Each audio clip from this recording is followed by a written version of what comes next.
¿Qué pensarías si te dijera que una de las masacres más devastadoras en la historia de la realeza no ocurrió en un campo de batalla, sino en una boda? Sí, en una boda. Una celebración destinada a unir a dos grandes casas en paz. El ambiente era festivo, el vino fluía y las mesas del banquete gemían bajo el peso del lujo. Pero bajo las copas doradas y los platos opulentos, se había puesto en marcha un plan mortal. Los invitados alzaron sus copas por el futuro y al hacerlo, bebieron su condena. En cuestión de horas, los nobles comenzaron a desplomarse. Gritos resonaron en el salón de piedra. Los médicos estaban impotentes. Lo que comenzó como una ocasión jubilosa terminó en una escena de caos absoluto, una que resonaría durante siglos en la paranoia real. Esta es la historia del banquete nupcial envenenado que acabó con toda una línea de sangre real.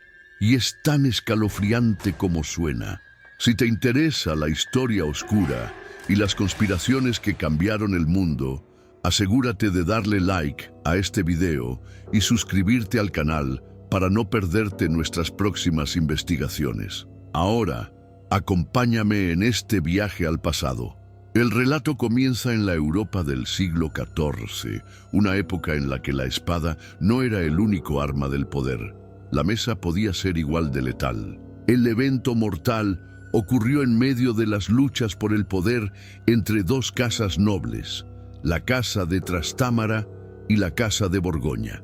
Mientras los Trastámara ascendían rápidamente en la península ibérica, los borgoñones habían dominado durante mucho tiempo partes de Francia y los Países Bajos. El matrimonio entre la joven princesa Isabel de Castilla y el hijo del duque Felipe de Borgoña, el príncipe Thierry, tenía como objetivo poner fin a años de tensiones.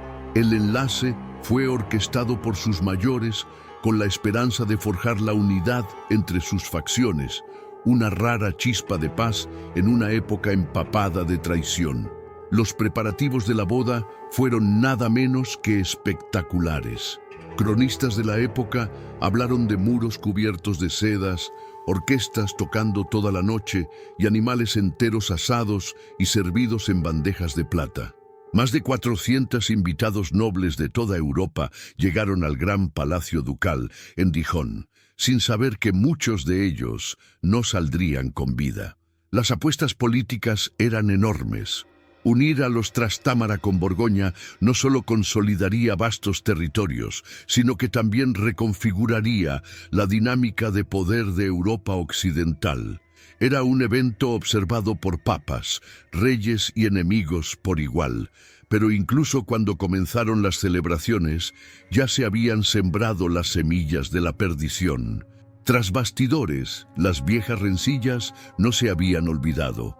El padre de Isabel, el rey Pedro de Castilla, conocido por algunos como Pedro el Cruel y por otros como Pedro el Justo, tenía muchos enemigos, incluso dentro de su propia sangre. Su medio hermano, Enrique de Trastámara, llevaba tiempo luchando por el poder y creía que la alianza matrimonial era una traición a los intereses castellanos. Enrique, infame por su crueldad, había llegado al poder por la fuerza, ejecutando a quienes se le oponían, incluyendo a algunos de sus propios hermanos. Muchos creían que no solo observaba este matrimonio con sospecha, estaba planeando su caída. En una era en la que la traición podía esconderse en un brindis, el veneno era un arma de élite. A diferencia de las dagas o los ejércitos, no dejaba huellas, solo cadáveres y preguntas. Y alguien en el banquete lo entendía muy bien. Durante la última noche de la celebración de una semana, mientras los invitados eran agasajados con los manjares más ricos y los vinos más raros, una dosis sutil pero letal fue deslizada en varios platos. Lo escalofriante es que el veneno no estaba destinado a un solo objetivo. Su propósito era erradicar toda una línea de sangre de un solo golpe. Los testimonios de los sobrevivientes pintan un cuadro aterrador. Cuando terminaron los brindis y los invitados comenzaron a disfrutar del postre, frutas confitadas y vino dulce importado de Sicilia, aparecieron los primeros síntomas. Primero, una oleada de náuseas, luego vómitos, mareos. En cuestión de horas, decenas de nobles colapsaron sobre los fríos suelos de mármol. El salón del banquete, antes lleno de música y risas, se convirtió en un hospital improvisado y luego en una morgue. Los médicos, impotentes ante lo que describieron como una muerte que corría como incendio, solo podían observar cómo el veneno hacía efecto. La novia, la princesa Isabel, murió en menos de 3 horas. Su nuevo esposo, Thierry, resistió hasta la mañana antes de sucumbir. La línea real que estaban destinados a continuar terminó antes de comenzar. Pero, ¿quién fue el responsable? Las teorías surgieron de inmediato.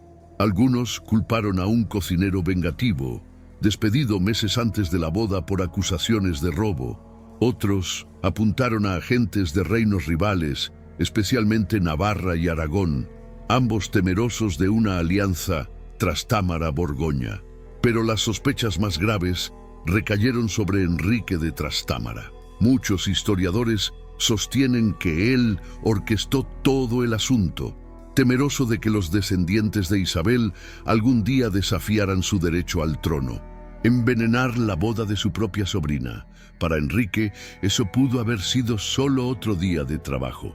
Hay una razón por la cual este evento sacudió Europa más allá del horror inmediato. Las repercusiones políticas fueron enormes. La corte borgoñona, humillada y de luto, retiró su apoyo a futuras iniciativas castellanas. Una docena de familias nobles perdió a sus herederos. En algunos casos, casas enteras quedaron sin sucesores varones. El equilibrio de poder cambió de la noche a la mañana. Facciones rivales aprovecharon el vacío para apoderarse de tierras y títulos, sumiendo a partes de Francia y España en un nuevo caos. Tras la tragedia, el palacio ducal donde ocurrió la masacre fue abandonado por más de una década. Los lugareños afirmaban que estaba maldito, habitado por los espíritus de los asesinados. Algunos incluso decían que el salón del banquete aún resonaba con el sonido tenue de risas y gritos. Sea leyenda o no, las secuelas políticas fueron muy reales. Durante años, los monarcas de Europa instituyeron nuevos protocolos de seguridad para los banquetes cortesanos. Los catadores de comida se volvieron obligatorios. Las cocinas eran vigiladas como fortalezas. El término banquete de bodas adquirió una connotación siniestra en los círculos diplomáticos. Curiosamente, el caso nunca se resolvió oficialmente.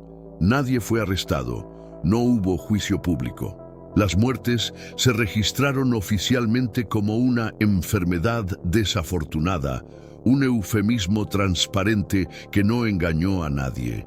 Los cronistas de la época, especialmente los que escribían bajo la protección de la Iglesia, no se atrevieron a mencionar nombres, pero registros posteriores, diarios, cartas y anotaciones marginales insinúan una creencia generalizada de que el evento fue deliberado. Un noble castellano escribió en su diario: «Él bebió entre nosotros esa noche y llevaba el rostro de la sangre». Lo más sorprendente es quizás la rapidez con la que el incidente fue enterrado por la historia.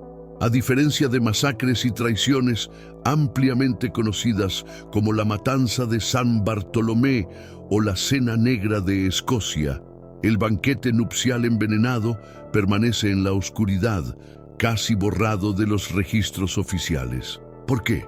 Porque fue demasiado embarazoso, demasiado desestabilizador y demasiado incriminatorio para personas que más tarde gobernarían reinos. Pero el silencio mismo dice mucho.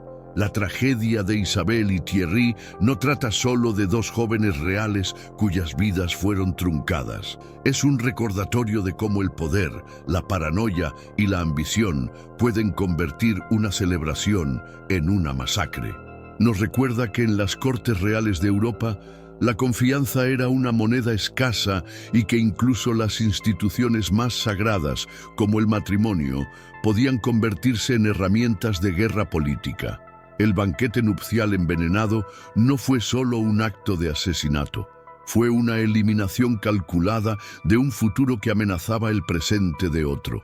Y aún hoy, siglos después, las sombras de aquella noche persisten en los cimientos de la diplomacia moderna. Todavía se oyen los ecos de aquel brindis mortal. Si la historia la escriben los vencedores, entonces a veces la verdad se entierra con las víctimas. Pero no hoy. Hoy recordamos lo que intentaron olvidar. En los días que siguieron al banquete envenenado, el gran palacio de Dijon se convirtió en un lugar de silencio fantasmal. Las tapicerías aún colgaban, las mesas del banquete permanecían a medio recoger, pero los salones ya no resonaban con música. En su lugar albergaban susurros, susurros de traición, de asesinato y de un futuro arrancado antes de comenzar. Se enviaron mensajeros a todos los rincones de Europa con cartas selladas por manos temblorosas. Los monarcas que habían enviado enviados a la boda recibieron ahora sombríos informes de funerales. El dolor pronto se convirtió en miedo. Si una casa real podía ser destruida en una sola noche, ¿qué pasaría con las demás? En Castilla, la corte del rey Enrique de Trastámara presentó la tragedia como una enfermedad repentina, una peste inesperada que golpeó durante los festejos. Y en efecto, para los menos atentos a la política, esta explicación pudo haber bastado. Después de todo, las plagas no eran raras en la Europa medieval. Un banquete de esa magnitud bien podría haber sido un caldo de cultivo para la enfermedad. Pero cualquiera familiarizado con los juegos de poder de las cortes ibéricas y borgoñonas veía más allá del delgado velo de mentiras. Por ejemplo, no murió ningún sirviente, ningún cocinero, ningún músico, ningún guardia, solo nobles, solo la élite, solo los que importaban. No tardaron en surgir rumores sobre los posibles agentes del atentado. Entre los primeros sospechosos estaba un cortesano menor conocido como Martín Elías de Zúñiga, un hombre con un pasado turbio y una conocida inclinación al soborno. Había servido tanto en las cortes castellana como aragonesa y había sido visto conversando en privado con varios proveedores de alimentos en los días previos a la boda. Algunos decían que había recibido un misterioso pago pocas semanas antes, una suma muy por encima de su rango. Pero Martín desapareció la noche del banquete. Su cuerpo nunca fue encontrado. Algunos dicen que huyó al este, a Italia. Otros aseguran que fue silenciado por la misma mano que lo contrató. Añadiendo intriga, murió repentinamente otra figura clave, el mayordomo principal del palacio, Guillaume du Bessellé, encontrado ahorcado en sus aposentos 2 días después de la masacre. Al principio se catalogó como suicidio, el trágico resultado de un hombre abrumado por la culpa, pero pronto surgieron susurros de que Guillaume planeaba hablar, que había descubierto irregularidades en los registros de almacenamiento del vino y que fue visitado por 2 hombres armados la noche anterior a su muerte. Conveniente entonces que se llevara la verdad a la tumba. Mientras tanto, el duque de Borgoña, Felipe el Atrevido, estaba fuera de sí por el dolor y la ira. El asesinato de su hijo y la mancha sobre el honor de su corte eran cosas que no podía perdonar ni olvidar. Pero su posición era delicada. No podía acusar abiertamente al rey de Castilla, no sin pruebas y no sin arriesgarse a una guerra abierta. En su lugar, recurrió a las herramientas más oscuras de la diplomacia: espías, informantes y presión política. En pocos meses, sus agentes comenzaron a infiltrarse en la corte castellana, recolectando susurros como si fueran oro. Y lo que descubrieron solo profundizó la herida. Encontraron que el rey Enrique había celebrado un consejo secreto solo 3 semanas antes de la boda. Una reunión que incluyó a su consejero más despiadado, Sancho de Ledesma, un hombre conocido como el Cuchillo del Rey. Sancho había ascendido no por linaje noble ni por favor real, sino por pura brutalidad. Orquestó decenas de asesinatos durante el ascenso de Enrique al poder, ganándose la reputación de ser la sombra tras el trono. Testigos afirmaron que durante aquel consejo secreto, Enrique expresó temores de que el matrimonio de Isabel pudiera fortalecer un reclamo borgoñón a su trono, especialmente si ella tenía hijos. «No veré mi linaje borrado por su vientre», habría dicho. Si bien esa frase puede ser apócrifa, se propagó como pólvora. Pero Enrique no era el único con motivos. Varios miembros de la corte francesa también veían la boda como una amenaza. Borgoña, aunque técnicamente bajo la corona francesa, había actuado durante mucho tiempo como un poder independiente y su creciente alianza con Iberia era vista como un desafío a la influencia francesa.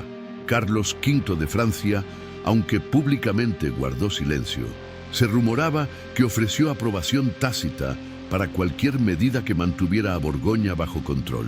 Pudo haberse tratado de una conspiración entre reinos, un acuerdo frío y calculado entre enemigos para permitir una noche sangrienta en pos de conservar el equilibrio. Y luego estaba Aragón.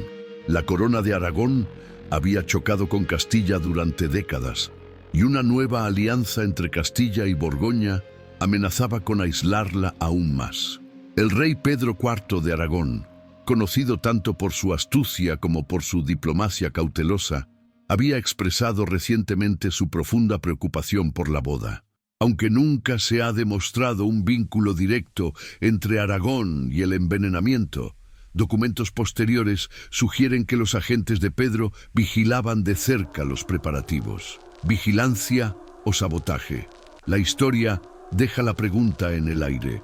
Sin un culpable definitivo ni una rendición de cuentas públicas, las familias de las víctimas quedaron en un vacío de justicia. La madre de la novia, la reina Blanca de Navarra, se retiró al aislamiento. Tomó votos de silencio y se unió a un monasterio remoto. Se dice que allí oraba diariamente ante un altar hecho con los juguetes de infancia de Isabel, un símbolo desgarrador de lo que se había perdido. Mientras tanto, Felipe el Atrevido comenzó a encargar tapices y pinturas en memoria de su hijo, a menudo incluyendo símbolos ocultos, una calavera detrás de una copa de vino, una serpiente enroscada con forma de corona. Estas obras, aunque bellas, estaban cargadas de acusación. El arte se convirtió en protesta, pero más allá del duelo y la venganza, el banquete nupcial envenenado tuvo otra consecuencia más sutil. Cambió la forma en que se veían los matrimonios reales. Ya no eran solo herramientas políticas, también eran vulnerabilidades políticas. Cada invitación, cada menú, cada lista de invitados se convirtió en un asunto de Estado. Las familias nobles comenzaron a contratar a sus propios cocineros y catadores. Las cortes instauraron nuevos protocolos para recibir dignatarios extranjeros. Y quizás lo más importante, la idea de una alianza segura se hizo añicos. Si las líneas de sangre podían ser destruidas en la mesa, entonces ninguna unión era sagrada. En los años siguientes, los sobrevivientes de la masacre se convirtieron en advertencias vivientes. Una de las pocas asistentes que escapó ilesa fue Lady Agnes de Borbón, una prima lejana de la novia que supuestamente rechazó el postre final por un sabor agrio en la boca. Su supervivencia se volvió leyenda y motivo de orgullo para la familia Borbón, que más tarde alcanzaría un poder sin precedentes en Francia. Fue apodada La Milagrosa y pasó sus años restantes financiando hospitales y orfanatos, marcada para siempre por los horrores que presenció. También estaba Lord Etienne de Chalon, quien asistió a la boda con sus dos hijos, solo para perderlos a ambos. Consumido por la culpa, Etienne abandonó la política y se unió a los caballeros hospitalarios, lanzándose a campañas militares en Tierra Santa. Murió en batalla 7 años después, recordado no como cortesano, sino como guerrero penitente.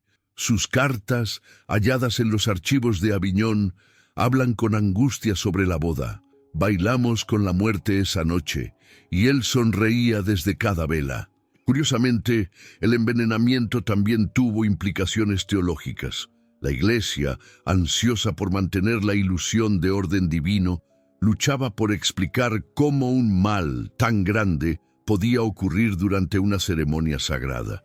Algunos predicadores afirmaban que la masacre era castigo por el orgullo y la decadencia de los nobles. Otros sugerían que el diablo había infiltrado la corte, literalmente. En la ciudad de Auxerre, un sacerdote dio un sermón advirtiendo que Lucifer camina con túnicas de satén y cena en platos dorados. Estallaron debates teológicos. ¿Podía un matrimonio sellado por Dios ser deshecho por veneno? ¿Era aún una unión válida si terminaba en sangre? Pero el legado más oscuro del banquete nupcial, envenenado, quizás sea lo que enseñó a las clases gobernantes, que el miedo es más eficaz que cualquier ley. La ambigüedad que rodeó el evento, el culpable desconocido, la ausencia de justicia, el rápido reordenamiento político, enviaron un mensaje claro. En el mundo del poder, nada está garantizado. Ni el amor, ni la lealtad, ni siquiera la vida. Reforzó una cultura de sospecha, secreto y vigilancia que persistiría hasta el Renacimiento y más allá. El banquete, antes símbolo de confianza y generosidad, se convirtió en escenario de posible traición. Siglos después, cuando Catalina de Médici celebraba sus infames banquetes sin sangre en la Francia renacentista, fastuosas fiestas llenas de pompa, pero estrictamente controladas, muchos historiadores rastrearon el origen de tanta cautela hasta la sombra de Dijon. Incluso en Inglaterra, donde la vida cortesana tomaba su propio carácter, los cronistas advertían sobre la maldición castellana, un término nacido del banquete envenenado. Se había convertido en metáfora de cualquier alianza que parecía demasiado buena para ser verdad. Un recordatorio de que las amenazas más mortales a menudo vienen con sonrisas. En cuanto al sitio de la tragedia, el Palacio Ducal permaneció cerrado por más de una generación. Eventualmente fue convertido en convento, luego en guarnición militar. Hoy, solo unas pocas piedras del antiguo salón del banquete permanecen, medio enterradas bajo un edificio moderno. Pero algunos dicen que si visitas en el aniversario de la boda, aún puedes oír música en las paredes, un vals que nunca terminó, un brindis que acabó en gritos. El banquete nupcial envenenado no fue simplemente una nota al pie en la historia, fue un punto de inflexión, un momento en que la apariencia de civilidad se quebró y la cruda realidad del poder real quedó al descubierto. No solo destruyó vidas, sino también la confianza. Y tal vez ese sea el veneno más duradero de todos. Si el banquete nupcial envenenado fue una daga al corazón de dos casas reales, sus ondas se propagaron como ondas de choque por cada corte de Europa. Monarcas, regentes, obispos y nobles que antes veían las bodas como palancas estratégicas de la diplomacia, comenzaron a mirar la idea con ojos recelosos. Donde antes había fanfarria y generosidad abierta, ahora reinaban el secreto, la inspección y el cálculo. La idea de un matrimonio que uniera grandes familias se volvió paradójicamente un signo de riesgo. Por primera vez en la memoria viva, el temor al poder compartido eclipsó la promesa de la sangre compartida. Compromisos reales que llevaban meses preparándose fueron abruptamente cancelados o pospuestos por razones de salud. A las princesas se las mantuvo más cerca de casa, sus movimientos protegidos, sus pretendientes examinados con escrutinio hasta el punto de la humillación. La casa de Valois en Francia canceló 3 matrimonios arreglados en los 5 años posteriores al evento. En Portugal, La reina Leonor insistió en realizar personalmente una bendición ritual y una purificación de todos los alimentos del banquete antes de la boda de su hija en 1381. En Praga, la corte del rey Wenceslao estableció lo que podría considerarse el primer gremio formal de seguridad culinaria. Cocineros entrenados no solo en las artes de la cocina, sino en la detección de toxinas. La precaución no solo fue práctica, se volvió ceremonial. El veneno se convirtió en símbolo, una oscura posibilidad que flotaba sobre cada reunión noble. Los tenedores de degustación de plata, antes raros y ornamentales, se volvieron comunes en las mesas reales. Alquimistas fueron contratados por el Vaticano y por varios reinos para investigar antídotos universales. Las cortes empezaron a emplear catadores que ya no eran esclavos o sirvientes inferiores, sino oficiales de confianza, hombres que entendían que un solo bocado podía significar sacrificar su vida por la corona. Y quizás lo más extraño, poetas y dramaturgos aprovecharon el horror.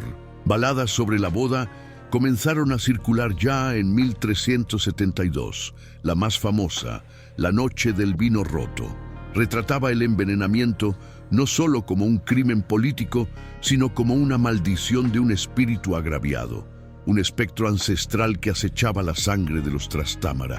En esta versión, el fantasma de un príncipe castellano asesinado años antes regresa para vengarse a través de una joven sirvienta. La historia era, por supuesto, ficción, pero como todo gran mito, reflejaba una verdad emocional más profunda que cualquier registro oficial. Le siguieron obras teatrales, una tragedia particularmente popular, Le Banquet des Cendres, el banquete de las cenizas, representada en París, transformó la boda en una parábola moral sobre la ambición y la retribución divina. En ella, un personaje simbólico llamado Isabo es seducido por el diablo disfrazado de su tío. El festín se convierte en una alegoría de la propia Europa, hinchada de orgullo ciega ante su caída. El público lloraba, reyes asistían disfrazados, y aunque la verdadera Isabel y Thierry yacían hace tiempo enterrados, su historia seguía viva no como historia, sino como profecía. Esta ola de ansiedad cultural no fue solo estética, tuvo consecuencias reales en el funcionamiento de las casas reales. El cambio más notorio fue el auge de los matrimonios internos, uniones entre primos, incluso de primer grado, como forma de evitar alianzas arriesgadas con potencias externas. La lógica era simple, aunque miope. Un peligro conocido es mejor que uno desconocido. Esta tendencia acabaría desembocando en los infames patrones de consanguinidad de las dinastías Habsburgo, donde los trastornos genéticos se volvieron tan comunes como los ojos azules. Irónicamente, al intentar evitar la traición externa, sembraron la decadencia interna. La tragedia también trajo un cambio más sutil en la retórica política. Antes del banquete, los matrimonios reales solían describirse como lazos, uniones de fuerza o juramentos sagrados. Después de Dijon surgió un vocabulario más oscuro. Los matrimonios pasaron a ser pactos, estrategias o contrapesos. Tras las puertas cerradas de los consejos reales, las reinas y princesas dejaron de ser vistas únicamente como puentes para alianzas. Se convirtieron en pasivos peligrosos. Una hija casada con la casa equivocada podía convertirse en una daga apuntando al cuello de su padre. Un yerno con apoyos poderosos podía algún día exigir una corona propia. Esta paranoia alcanzó su punto máximo a principios del siglo XV, cuando la corona inglesa, aún con las heridas abiertas por conflictos civiles, consideró y finalmente rechazó una propuesta de matrimonio entre el príncipe Enrique de Monmouth, futuro Enrique V, y una prima lejana del rey aragonés. La propuesta tenía lógica sobre el papel, fortalecería las rutas navales inglesas, abriría puertas diplomáticas en Iberia y daría a Enrique mayor prestigio continental. Pero el Consejo Privado la bloqueó, citando temores de vendetas heredadas y rivales desconocidos. Su justificación: el banquete nupcial envenenado, un evento ocurrido casi 30 años antes en otra tierra, pero su sombra aún pesaba. También cambió la vida de quienes apenas escaparon a la masacre, especialmente los sirvientes, asistentes y clérigos de bajo rango que sobrevivieron por azar o por ubicación. Uno de ellos fue el hermano Tomás de Luna, un monje de Salamanca que viajó a Borgoña como parte del séquito de la novia. No fue invitado al banquete, una omisión que en retrospectiva le salvó la vida. Tomás escribió más tarde un estremecedor relato de primera mano sobre las horas posteriores al envenenamiento. La luz dorada de los candelabros se tornó pálida. El perfume de las rosas fue reemplazado por el hedor de bilis y sangre. Los cuerpos nobles yacían como muñecos vacíos de aliento. Sus manos aún se extendían hacia copas que los habían traicionado. Su crónica, aunque censurada en partes, fue contrabandeada a Inglaterra, donde se convirtió en un éxito clandestino entre la élite letrada. Algunos académicos creen que inspiró el surgimiento del interés por la medicina forense en las universidades de Inglaterra e Italia. La idea de que la sutileza, el veneno, las toxinas, los agentes químicos podía decidir el destino de los reyes fascinó a médicos y eruditos por igual. La Universidad de Bolonia estableció una de las primeras cátedras oficiales de toxicología apenas 14 años después de la circulación del relato de Tomás. Incluso hubo quien dentro de la Iglesia vio el evento como un presagio de juicio divino. Teólogos debatieron si una atrocidad así podía ocurrir sin la voluntad permisiva de Dios. Algunos argumentaron que la masacre fue un castigo por la decadencia moral, citando informes de actuaciones lascivas, juegos de azar y glotonería entre los invitados. Un fraile particularmente influyente de Florencia, Mateo de Fairens, pronunció un sermón titulado La Copa de Dios, en el que advertía: cuando el hombre mancilla los lazos sagrados de la paz con vanidad y engaño, hasta sus brindis sabrán a fuego. Y sin embargo, pese a tanta furia, miedo y fe, la justicia nunca llegó. El envenenador o los envenenadores permanecieron en la sombra. Nunca se celebró una investigación pública. Ninguna corte noble fue acusada. El silencio fue ensordecedor y con el tiempo se volvió estratégico. A medida que pasaron las décadas, los poderes europeos comprendieron algo vital. Esta masacre no era una herida a sanar, sino un precedente a temer en silencio. Una nueva regla se había escrito en el manual no dicho de la política real, una que no necesitaba pronunciarse: hay formas de acabar con una línea de sangre sin levantar una espada. Y así, la memoria del banquete nupcial envenenado se desvaneció. No de los registros, sino de la conversación. Se convirtió en una de esas verdades que todos conocían, pero que nadie se atrevía a decir. Un cuento de advertencia susurrado a baja voz entre cortesanos, solo a puertas cerradas. Sus ecos no aparecían en libros, sino en el comportamiento, en las miradas cautelosas en la corte, en el catador que observaba nerviosamente al príncipe levantar su copa, en la princesa cuya sonrisa no alcanzaba los ojos al anunciarse su compromiso. Pero la historia tiene una forma de regresar. A fines del siglo XVI, cuando Europa se vio nuevamente sumida en guerras dinásticas y cismas religiosos, el banquete nupcial envenenado volvió a la conciencia pública. No a través de crónicas o juicios, sino del teatro. Una oleada de obras dramatizando la traición real se extendió por Francia y España. La más famosa de ellas, Espinas en el velo, recontaba la historia de Isabel y Thierry, pero con un giro.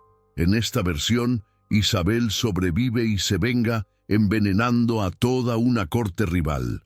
La obra fue prohibida en Castilla y representada en secreto en los Países Bajos. Su mensaje era claro: La memoria, como el veneno, es un asesino lento.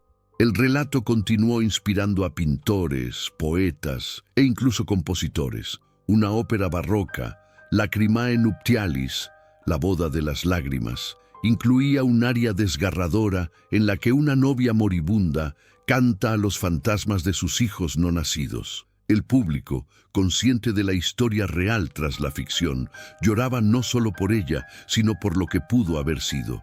El banquete envenenado se había vuelto más que historia, se convirtió en mito, y en cierto modo, ese mito aún vive. Incluso hoy, cuando los historiadores hablan de desastres diplomáticos o cambios repentinos de poder causados por fuerzas invisibles, algunos asienten y dicen: «Es otro Dijon». El nombre de la ciudad, antaño símbolo de grandeza y celebración, lleva consigo un residuo de inquietud. Nos recuerda que el poder es frágil, que la confianza es un lujo que pocos pueden permitirse, y que a veces una sola cena puede cambiar el curso de las naciones. Porque al final, el banquete nupcial envenenado no fue solo una tragedia aislada, fue un espejo, uno que reflejó las verdades más oscuras sobre el poder medieval, los límites de la lealtad y el alto precio de la ambición. Y tal vez por eso, a pesar de todos los esfuerzos por borrarlo, la memoria perdura. A medida que el horror inmediato del banquete envenenado se desvanecía, convirtiéndose en un capítulo escalofriante de la memoria, el mundo se volvió a enfrentar a sus secuelas. No las muertes dramáticas ni las pérdidas evidentes, sino las consecuencias más silenciosas e insidiosas que ondularon a través de familias, reinos e historias. Por cada miembro de la realeza que pereció, quedaron primos, parientes lejanos y figuras ambiciosas dispuestas a llenar el vacío. A la sombra de los muertos, los vivos comenzaron a maniobrar y para algunos la tragedia no fue un final, sino un comienzo. Uno de los sobrevivientes menos conocidos, pero más afectados, fue el joven don Íñigo de la Vega, un paje de 15 años que servía al príncipe Thierry. No había sido invitado al banquete. Los jóvenes de su rango y edad solían cenar por separado, a menos que recibieran un favor expreso de los novios. Según todos los testimonios, Íñigo pasó la noche fatal atendiendo a los perros de Thierry en los establos. A la mañana siguiente, fue uno de los primeros en entrar al gran salón en busca de su señor, solo para encontrarlo lleno de cadáveres. El trauma lo marcó para siempre. Íñigo llegaría a convertirse en agente real y cronista, escribiendo bajo seudónimos y cifrados, disfrazando la historia como ficción para evitar represalias. Hoy se cree que una sátira política publicada en Valencia en 1394, La fiesta de las luciérnagas, fue obra suya. En ella, un banquete de aves nobles es envenenado por una serpiente astuta disfrazada de chef. El relato es absurdo en la superficie, pero inconfundible en sus alusiones. En la prosa, en capas de Íñigo, se percibe el duelo codificado de alguien que vio la verdad y vivió para narrarla. Murió en el anonimato, pero sus obras fueron redescubiertas en el siglo XVIII y citadas como una de las primeras formas de alegoría política en la literatura ibérica. Pero los efectos más trascendentales del banquete no fueron literarios, fueron dinásticos. Con la muerte de Isabel y Thierry y la de varios herederos clave de familias nobles adyacentes, Europa quedó con un enredo sucesorio. Territorios que estaban destinados a una línea de herencia clara se convirtieron en campos de batalla en disputa. En Castilla, Enrique de Trastámara había asegurado que la línea de sangre de su propia hija no se alzara jamás contra su trono. Pero al hacerlo, desató sospechas y descontento dentro de su propia corte. Varios nobles que habían apoyado a Isabel, creyendo que gobernaría con sabiduría, se encontraron ahora sin figura en quien confiar. Algunos se retiraron discretamente de la vida cortesana, otros recurrieron a la conspiración. Uno de ellos fue el conde Álvaro Núñez, antiguo aliado de Enrique y uno de los pocos nobles de alto rango que lloraron públicamente a Isabel.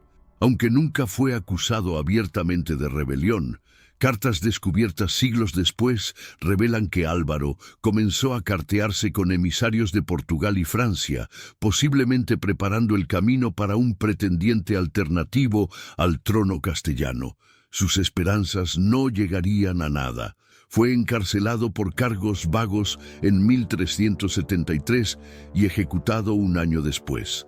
Pero su caso revela cómo el veneno de aquella noche siguió filtrándose en las alianzas políticas mucho tiempo después de vaciarse las copas. En Borgoña, el impacto fue aún más desestabilizador. El duque Felipe, el atrevido, aún en duelo por su hijo, no tuvo más remedio que nombrar sucesor a un sobrino más joven y políticamente incompetente.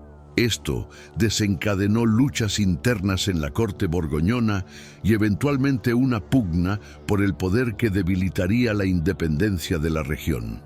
Ese debilitamiento jugó directamente a favor de la monarquía francesa, que desde hacía tiempo buscaba reafirmar su dominio sobre Borgoña. Algunos historiadores sostienen que esta consecuencia política, el declive de Borgoña, fue el resultado más significativo del envenenamiento. Una sola noche de sabotaje y el futuro de un ducado poderoso fue desviado. Mientras tanto, el papado observaba con inquietud. Aunque la Iglesia había tratado de mantener las manos limpias, no era secreto que había avalado la boda. Varios cardenales de alto rango estuvieron presentes, la mayoría de los cuales murieron. Mientras Roma emitía públicamente condolencias y oraciones por los difuntos, a puertas cerradas convocaba consejos de emergencia para evaluar las implicaciones del evento.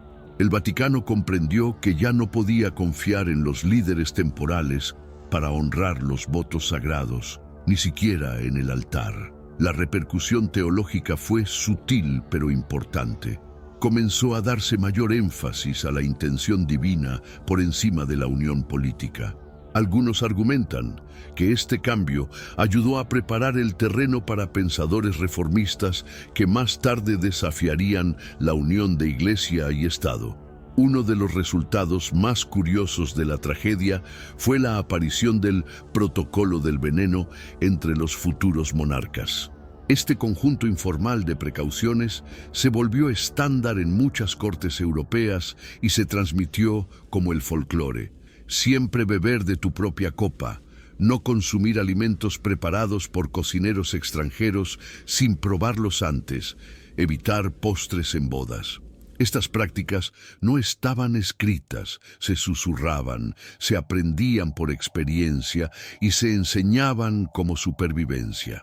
Para la reina Margarita de Dinamarca, este saber resultó vital cuando organizó una boda políticamente crucial en 1387. Ordenó que todos los vinos se descorcharan frente a ella y que todos los platos pasaran por 3 niveles de catadores, un proceso tan riguroso que retrasó el banquete durante horas. Cuando le preguntaron por qué, respondió: «Prefiero morir de hambre en paz que festear con miedo».